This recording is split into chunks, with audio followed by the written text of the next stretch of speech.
Hi!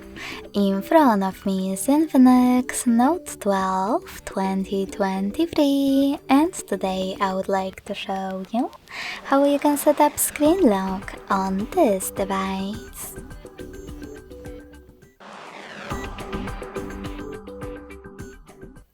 First of all, go into Settings.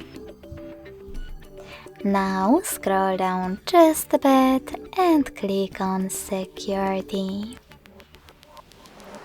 Following that, scroll down again and tap on Screen Lock.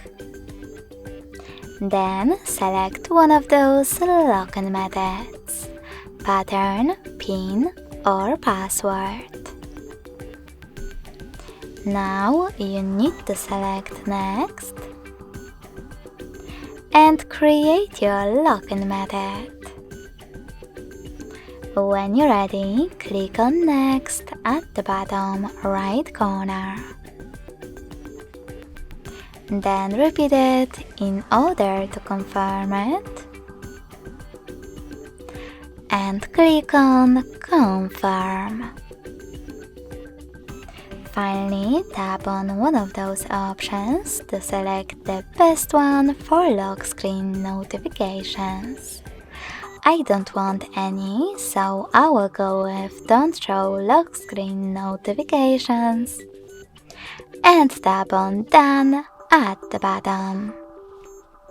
So now when I switch off my screen, then switch it back on, I can see that pattern is now required.